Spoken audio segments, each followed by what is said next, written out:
สวัสดีครับนักศึกษาวันนี้อาจารย์จะมาพาทำแก้โจทย์ปัญหานะครับดังต่อไปนี้นะครับก็คือเรามีโจทย์อยู่ว่าให้สัญญาณข่าวสารมีค่าเท่ากับ5คอส2พาย500ทีและมีสัญญาณพาคือ10คอส2พาย1,000ทีจงหาค่าดังต่อไปนี้นะครับข้อขอไข่เราวิเคราะห์สมการของสัญญาณนี้ตามบล็อกไดอะแกรมที่เราได้วาดไว้ในข้างบนนะครับในข้อกอไก่ดีทำนะครับ SM คืออะไรครับ SM ตัวนี้คือสัญญาณข่าวสารใช่ไหมครับสัญญาณข่าวสาร SC ตัวนี้คือสัญญาณอะไรครับสัญญาณพานะครับใช่ไหมครับคือสัญญาณพานะครับโจทย์เขาให้อะไรเรามาครับโจทย์เขาให้สัญญาณ สัญญาณ SM คือสัญญาณข่าวสารของเราเนี้ยมีค่าเท่ากับ5คอสนะครับ2พาย500ทีนะครับโจทย์เขาให้มาตัวนี้แล้วเขาให้ SC ของเรามีค่าเท่ากับเท่าไหร่ครับ10คอส2พาย1,000ทีนะครับเขาให้มาลักษณะนี้นะ10คอส2พาย1,000ทีทีนี้เรามารู้จักพารามิเตอร์ที่ทั้งสองนะครับทั้งข่าวสารและก็พานะครับเรามาดูที่ข่าวสารก่อนนะครับมาดูที่ข่าวสารก่อนนะมาดูสัญญาณนี้ครับเลข5นี่คือตัวแปรอะไรครับเลข5ตัวนี้คือตัวแปรของ AM ใช่ไหมครับที่ผมได้กล่าวก่อนหน้านั้นแล้วในวงเล็บตัวนี้คือ2พาย500เนี่ยมันคือโอเมก้า M นะครับมันคือโอเมก้า M นะ2พาย500โอเมก้า M นะครับทีนี้เลขตัว500ของเรานี่นะครับตัวเลข500ของเรามันคือ FM มันมายังไงครับโอเมก้า M ของเราเนี่ยมีค่าเท่ากับ2พาย FM เห็นไหมครับโอเมก้า M ของเรามีค่าเท่ากับ2พาย FM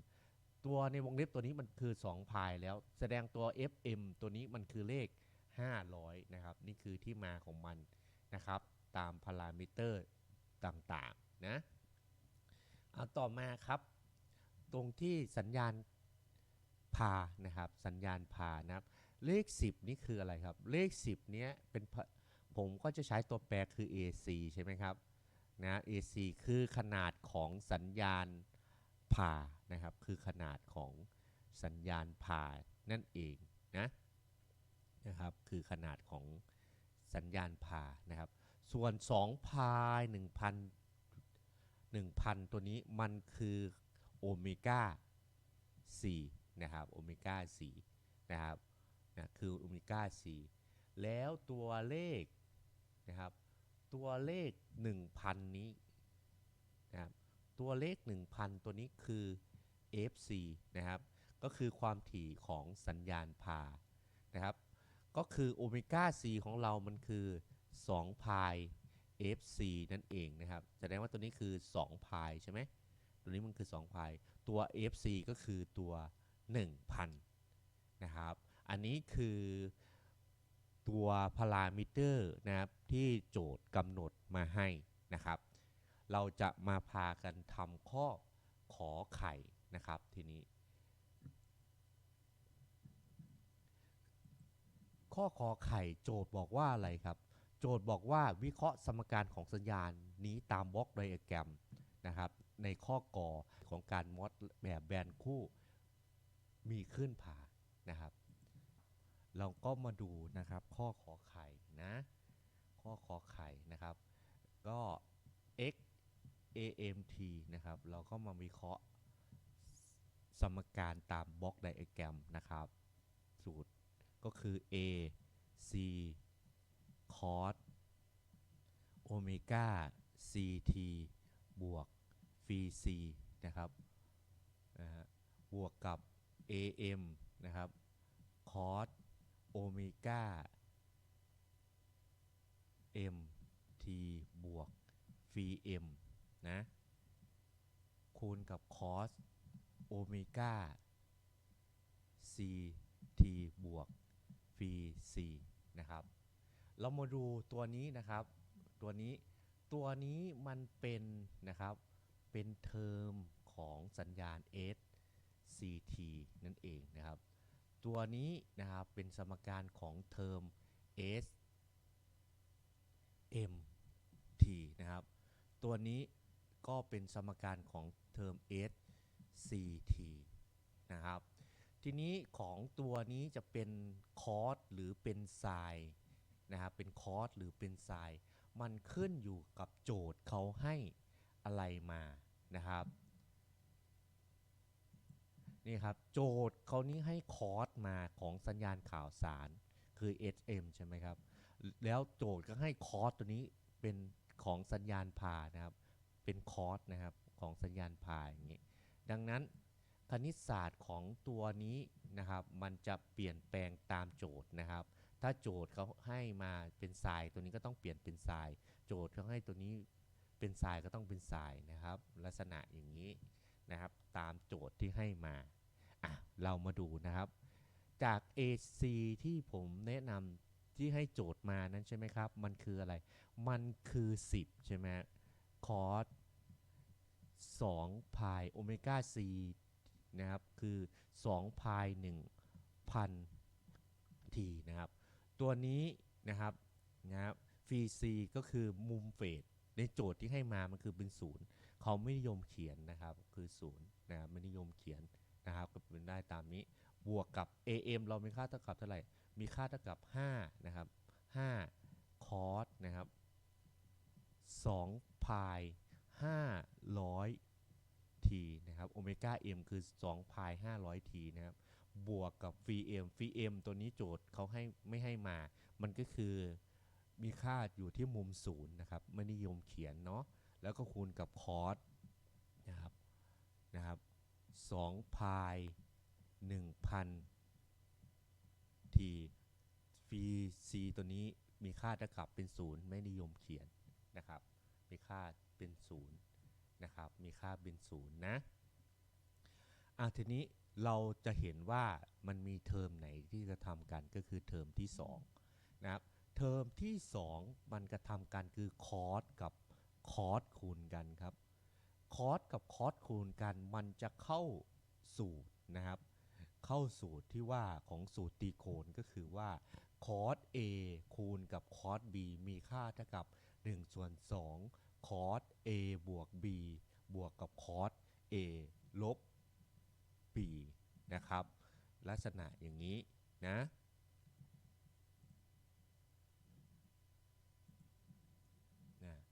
ลักษณะอย่างนี้นะครับลักษณะอย่างนี้แสดงว่าตัวนี้คืออะไรครับนะตัวนี้ก็คือตัวในวงเล็บตัวนี้คือ A ตัวในวงเล็บนี้คือ B นะครับกระทำต่อตัวนี้ไม่มีอะไรกระทำกันก็คือเป็น10คอส2 พาย1,000 t นะครับ